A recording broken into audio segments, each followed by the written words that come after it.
I was heating up leftover pizza in the break room microwave when I heard the laughter. You know the kind. That fake, performative rich guy laugh that makes your skin crawl. I leaned just far enough to see through the glass walls of the executive suite, and there they were. Nicholas Hayes in all his entitled glory, spinning around in my chair with his feet up on my desk, while his father Daniel Hayes, our CEO, clapped him on the back like he'd just cured cancer.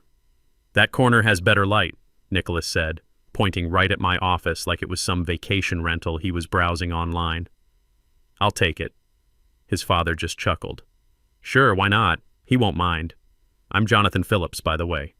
45 years old, and I'd spent the last 12 years at TechFlow Systems turning what used to be a compliance nightmare into something that actually worked. TechFlow's an 850-person software company that specializes in enterprise solutions. Big enough to have serious regulatory headaches, small enough that everyone still knows everyone else's business. That corner office wasn't just a nice view. It was the nerve center of every vendor relationship and regulatory process we had. But they didn't know that. To them, I was just the quiet guy who handled the boring infrastructure stuff, the former Navy IT specialist who kept his head down and got things done without making a fuss. I didn't storm in or make a scene. I just stood there watching Nicholas flip through a quarterly report I'd written like it was a comic book, and quietly tossed my plastic fork in the trash. Daniel caught my eye as I walked past.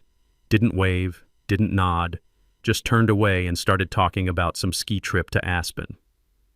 The next morning there was a lime green sticky note on my monitor. "You've been reassigned to hybrid schedule effective immediately." No signature, no HR memo, just a thinly veiled eviction notice. I sat there for exactly 3 minutes, long enough to watch Nicholas stroll in with some fancy coffee drink, give me finger guns like he was auditioning for a TikTok video, and dump his designer backpack in the chair I'd practically lived in for over a decade. So I packed one box, no drama, no tears, took down the photo of my dog, unplugged my dual monitors, left all the vendor compliance binders on the shelf, he wouldn't know what to do with them anyway, and walked out. What nobody at TechFlow realized, not Nicholas, not his father, not a single person in legal, was that my office wasn't just a room with decent lighting. That space was the access point for every active vendor we had under contract, every compliance audit trail we were required to maintain, and every regulatory system that kept us from getting fined into bankruptcy. And here's the thing they really didn't know. None of it was actually owned by TechFlow. 4 years ago, when our vendor compliance systems were falling apart after a rushed acquisition spree, I proposed an external solution. I'd run the whole compliance infrastructure through my own LLC, Phillips Compliance Solutions. More flexible, better audit coverage, fewer internal bottlenecks. They approved it in 2 meetings and gave me complete autonomy. Why? Because nobody else wanted to deal with the regulatory headaches and vendor management nightmares. They were happy to dump it all on the infrastructure guy and forget about it. The penalty structure was simple but brutal. $15,000 per day for service interruption, plus exponential scaling for each additional day of non-compliance. Over 10 days, that math got ugly fast. $150,000 base, plus escalating multipliers that could hit $3.8 million if you let it run long enough. So when I left that room, I didn't just leave behind a desk and chair. I left behind the access terminal for a fully integrated compliance system that was leased through my company, personally encrypted, personally managed, and very much not part of TechFlow's direct infrastructure. Nicholas didn't know any of that. He just wanted the view. The day after Nicholas claimed my office like he was upgrading his hotel room, I started working from home permanently. There was no grand goodbye, no dramatic confrontation with HR. Just the quiet click of my monitors powering down and the sound of his Bluetooth speaker crackling to life as I headed for the exit. He was already playing some lo-fi beats playlist like he'd invented productivity music. That sticky note was still sitting on my desk when I left. No letterhead, no explanation, just scribbled handwriting that said, "You've been reassigned to hybrid effective immediately," like someone was embarrassed to own the decision but not enough to actually not make it. That's how they operate at TechFlow. If you're loud and mediocre with the right last name, you get a corner office. If you're quiet and essential, you get moved around like office furniture. I drove home in complete silence. Didn't even turn on the radio. Just let the hum of the highway remind me that nobody back there really understood how fragile their systems were or how much they depended on invisible hands keeping everything running. My ex-wife always said I was too methodical for my own good, probably why our marriage didn't survive my Navy years. But that methodical nature had served me well in IT. I'd learned early that the best systems are the ones nobody thinks about until they stop working. By the time I reached my house, I'd already activated the backup access point. See, when I first pitched Philips Compliance Solutions 4 years ago, I didn't just offer them a service, I offered them reliability. Every vendor relationship, every compliance log, every third-party license renewal, even the regulatory reporting pipeline, all of it routed through a managed terminal hosted on-site at TechFlow. That terminal was mine. The software stack was mine. The encryption keys were registered to my company's private trust. Sure, they paid the monthly fee, but the legal agreement was crystal clear. The access point couldn't be moved, reassigned, or modified without written consent from both parties. And guess who they never bothered to consult? When Nicholas decided he liked my west-facing window better than his basement-level cube across the hall, they thought hybrid meant I'd just float back and forth like some on-call consultant. They didn't realize I'd actually left. On Thursday, a kid from operations pinged me on Slack. "Hey, quick question. Do you know why the vendor console isn't loading?" I ignored it. A couple hours later, the same guy sent a follow-up. Nicholas asked if you could send over the new compliance reports. We need them for the quarterly update. I didn't respond because there were no new reports. The export workflow they were looking for was tied directly to the Philips Compliance Console, encrypted, scheduled, and triggered from the terminal they'd just disconnected. The moment I walked out of that office, they'd essentially unplugged their own life support system. Quietly, unknowingly, and now they were standing there wondering why they couldn't breathe. At 5:47 p.m., Daniel emailed me directly. Subject line, "Quick favor." "Hi, John. Nicholas mentioned some issues accessing your old setup. Can we get login credentials for the workstation? Thanks for your help." I stared at it for a moment, then typed exactly one sentence.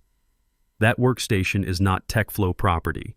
It's a Philips Compliance Solutions asset per our licensing agreement. No smiley face, no softening language, just the truth." Then I closed my laptop. No panic, no rage, just quiet satisfaction because I'd already rerouted the entire control system to my home server. Same protocols, same logs, same oversight, just no access for them. Unless, of course, they wanted to sit down, pull up the contract, and start taking things seriously. But we both knew they wouldn't. Not yet. They still thought I was bluffing. They still thought this was about hurt feelings over an office. By day 3, the houseplants in my home office looked healthier than the executive team at TechFlow. It started with another casual Slack message from Timothy Brooks in operations. He was one of the few guys who'd always treated me like more than a button pusher. His message popped up at 11:42 a.m. "Hey, quick question. Can you re-enable the vendor console? Nicholas says he can't find the compliance logs anywhere. Maybe the old system needs a refresh." I read it twice. Once for the words, once for the insult. Old system. Right. I wasn't their IT help desk. I wasn't their compliance intern. I was the infrastructure backbone they'd just tried to rip out of a living system. And now they were surprised it wasn't moving anymore. At 2:30 p.m., the SOC2 pipeline failed. I knew because it pinged my phone, not theirs. At 3:07, someone from legal opened our Philips compliance agreement in the shared folder. I still had notifications turned on. At 4:18, Nicholas posted a very professional message in the compliance Slack channel saying they were optimizing internal workflows due to some legacy system issues. Legacy system issues. God help me. Then at 5:47 p.m., Daniel finally emailed me again. Subject line, access request. "Hi John, Nicholas mentioned there's a connection to your old terminal that's blocking some access. Could we please get workstation credentials for the audit workflow? Thanks for your support. No hello, no hope you're doing well. Just that flat corporate tone they use when they still think they're in charge." I replied 5 minutes later, "Hi Daniel. The workstation in question is not TechFlow property. It is a Philips Compliance Solutions interface governed under the vendor hosting provisions in our agreement. All requests for access or modification must be submitted through the authorized vendor liaison process as outlined in Exhibit D. Best, John." Then I shut the laptop and made myself a sandwich, letting the sound of absolutely nothing fill the room. Because that reply wasn't just an email, it was a mirror held right up to their smug, careless faces. For the first time, they had to see it. I wasn't part of their machine. I was the machine, and they'd kicked me out of the building thinking I'd leave my power behind. 4 years ago, TechFlow was drowning in red flags. Vendor compliance was collapsing under the weight of its own neglect. Failed audits, expired certificates, unreadable data trails. The board wanted faster turnarounds, legal wanted less liability, and the executives just wanted someone else to deal with it. So I raised my hand, not to save them, but to build something they couldn't mess up without messing me over first. I proposed a complete restructure. We'd outsource infrastructure compliance through my LLC so TechFlow could stay agile without risking regulatory fines. I'd handle third-party licensing, system integration, and audit continuity. They'd get a clean vendor agreement, and I'd retain legal authority over the control terminal. Legal skimmed the proposal, gave it the standard green light, and filed it without a second glance. Daniel signed it himself after joking, as long as it keeps the auditors off my back. And it did. Philips compliance ran quietly in the background for 4 solid years. Never a failed review, never a missing export. That slick workstation they thought was just desk decoration was the gateway. Not a gateway, the gateway. Every flagged audit routed through that terminal. Every vendor handshake passed through my encryption keys, tied to that specific hardware in that specific location. And buried in Section 5.3b, tucked halfway through the vendor hosting agreement, not bolded, not highlighted, just sitting there waiting. Physical relocation of the access terminal constitutes breach unless authorized in writing by vendor. Simple sentence, massive consequence. And nobody had ever bothered to read past the signature page. I mean, why would they? It was my contract, my software, my responsibility. All they had to do was let me sit in that room and keep the lights on. But then Nicholas decided he wanted better lighting, and Daniel, playing doting father, let him have it. Never thinking that office wasn't just a perk, it was an infrastructure linchpin. The moment I was reassigned, that clause triggered. Technically, it gave them 10 days to notify Philips compliance and submit a relocation request. But since I wasn't notified at all, no email, no form, just that passive-aggressive sticky note, the window closed before they even realized it was open. And now, every day they delayed, the breach penalty quietly accumulated. The daily rate of $15,000 seemed reasonable when we'd negotiated it 4 years ago, just enough to ensure they'd take relocations seriously. But the escalating multiplier structure meant that by day 10, we'd be looking at serious money. Day 15, corporate crisis territory. I had a feeling legal was starting to get real familiar with that document, page by painful page. Meanwhile, Nicholas kept pacing around my old office, watching his dashboards load blank screens, probably trying to reboot systems that weren't even in the building anymore. Poor guy didn't know the access terminal had geo-locking enabled. Even if he cloned the entire setup, the system would reject it unless I personally approved the new physical location, which I wouldn't. I'd built Philips compliance for one reason: to work flawlessly, securely, and on my terms, and they'd broken all 3.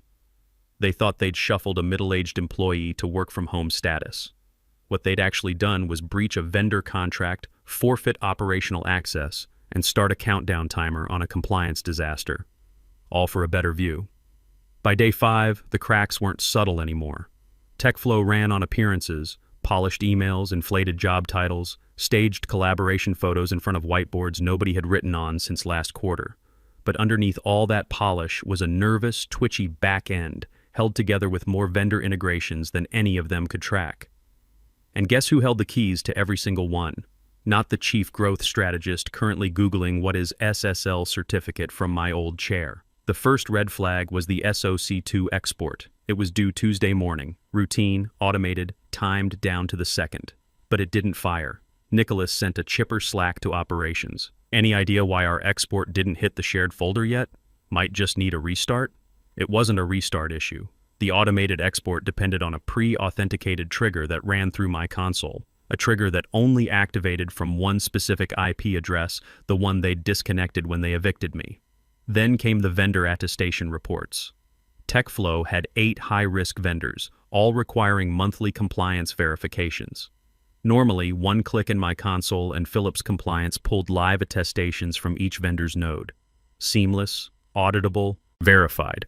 Now that console might as well have been a blank Word document. Even the internal ethics hotline, the one TechFlow loved featuring on their About Us page, was down. It used to route through a secure portal hosted by my company's cloud environment, but without the right authentication exchange, it defaulted to a generic dead-end redirect.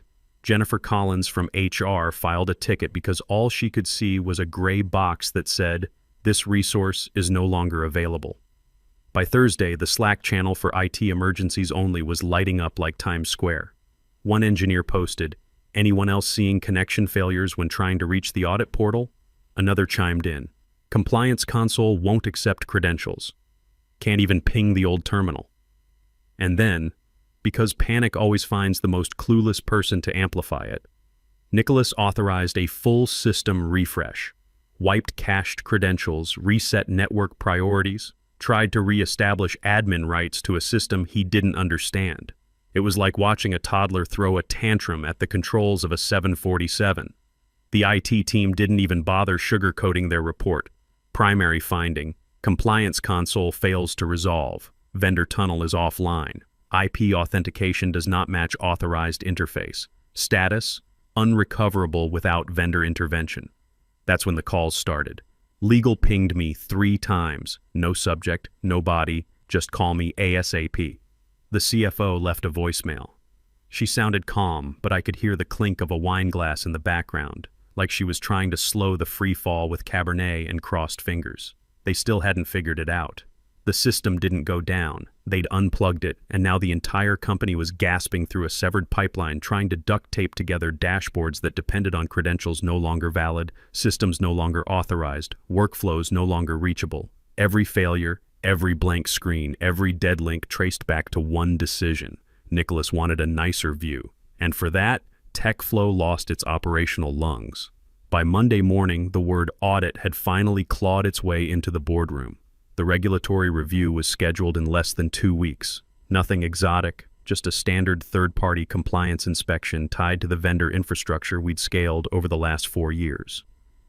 Under normal conditions, my system handled it automatically.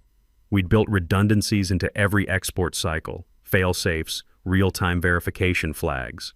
But with the primary terminal severed and no credentials authorized for re-entry, TechFlow had exactly 2 options: fix it or face penalties. And fix it was no longer on the table. At 9:18 a.m., legal requested an internal review, not a memo, a review, as in multiple partners from their external counsel were being looped in. One of them printed out our Philips Compliance contract and started highlighting clauses like his life depended on it. Daniel, always the picture of control, paced the conference room holding his reading glasses like worry beads. "Can't we just reassign the access?" he asked, trying to sound confident, like this was a matter of resetting a password. One of the senior legal analysts didn't even look up from his highlighter. "Only the vendor of record can initiate credential transfer." Daniel paused. "Well, then let's just contact him." Legal still didn't look up. We passed the breach threshold on Thursday. That was the moment Jennifer's pen slipped out of her hand. "Wait, what threshold?" she asked, suddenly sitting straighter.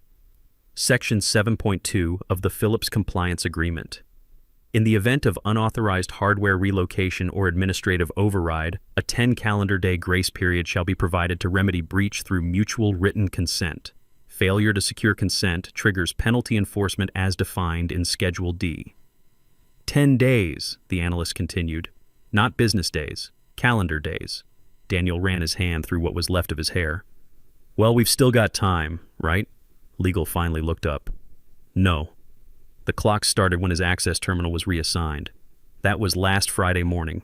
As of 9:18 a.m. today, we're in penalty status. You could hear the boardroom suck all the air out of the hallway. At 2:30 p.m., the board convened an emergency session. Nicholas wasn't invited. Instead, the director of operations gave a grim presentation walking through the damage. 4 incomplete audit trails, 2 non-compliant vendor renewals, and a stalled SOC2 export already flagged by a major client. Each slide ended the same way: root cause, terminal displacement. The final slide was a scanned copy of Section 5.3b, the breach clause enlarged and highlighted in yellow. Daniel tried to wave it off. This is just procedural. He'll come back once we offer him something reasonable. But the board wasn't nodding, because what Nicholas had done wasn't a policy error. It was stepping on a legal landmine. Jennifer closed her folder slowly. Who approved the office reassignment? Silence. Daniel tried to speak, then stopped. His hand hovered in the air like he was about to catch something falling. Eventually he whispered, "It was informal. We didn't go through channels. Of course they didn't. Because to them, I'd never been a vendor. I was just the guy who handled the compliance stuff. The one who didn't interrupt meetings, didn't demand recognition, didn't post wins on LinkedIn or lobby for executive titles. They didn't see me. Not when I rebuilt their compliance backbone, not when I routed a failing audit system through a custom framework, and definitely not when they gave my office to the CEO's son without so much as a conversation. But now they saw the contract. Now they saw me, not as an employee, not as a problem, but as the authority they no longer controlled. The first call came at 7:41 a.m. I let it ring until it died in silence. No voicemail. The second came at 8:12. Nicholas this time. He left a message, his voice trying to balance charm with desperation, like maybe if he said collaborate enough times, I'd forget I had a lawyer. Hey John, just wanted to touch base. Think maybe we got some wires crossed with the whole office situation. Totally my fault. Just trying to get things running smoothly again. Give me a ring back when you get a chance. He sounded like a man still convinced this was about a parking dispute. The third call came at 9:03. Short ring, no message. Then finally at 9:45, Daniel sent an email. Subject, let's reconnect. John, we may have misunderstood some of the terms regarding the Phillips compliance framework. It would be helpful to realign and ensure mutual value. Happy to schedule time to reconnect and find a collaborative path forward. I didn't reply. I forwarded it to my attorney. She'd been waiting. By noon, her response was delivered directly to TechFlow's legal team with a CC to Daniel and Jennifer. I never saw Daniel's face when he opened that PDF, but I like to imagine it was a slow collapse. The kind where you reread the same line 3 times hoping it doesn't say what you think it says. Excerpt from the response, in accordance with Clause 7.2 and Schedule D of the Phillips Compliance Vendor Agreement, the penalty for breach due to unauthorized terminal displacement has triggered based on the contract's defined retroactivity and daily rate accrual. The current outstanding liability as of today totals $3.8 million. There was no wiggle room, no oops, didn't realize your desk had a compliance bomb under it clause. Just $3.8 million. Locked in, retroactive, enforceable. By 3 p.m. the board had voted. Nicholas was placed on immediate suspension pending a full internal review. Word trickled through the building like water under a door. A few people tried texting me, "Hey, what's going on with Nicholas? Is it true? You okay?" I didn't answer those either. The next morning, Daniel reached out again. No bluster this time, no fake warmth, just a clean, neutered message. Would you be open to a collaborative return under revised terms as a way to repair the relationship and rebuild confidence? He called it collaborative. I knew what it really was. They wanted the damage to stop, the penalty clock to freeze, the audit logs to regenerate, the systems to come back to life before their Q4 funding round turned into a post-mortem. My attorney replied with a single line, "At this time, Mr. Phillips is not exploring reintegration. No anger, no gloating, just structured refusal." They'd handed my office to a guy who didn't know the difference between a VPN tunnel and a Slack thread. Now they wanted my signature on their terms. They'd have to settle for my silence. 3 weeks later, they finally stopped pretending. The board signed off on a vendor reinstatement contract. Quietly, no announcement. Phillips Compliance was now classified as an off-site critical vendor, slotted neatly between their cloud disaster recovery team and the cybersecurity firm they only called after, Breaches. My LLC had moved from internal oddity to external necessity. On paper, I was no longer a former employee. I was infrastructure. The new contract was clean, tight, enforceable. Everything the old one was, except now they knew exactly what each clause meant. Especially the one legal carved into stone.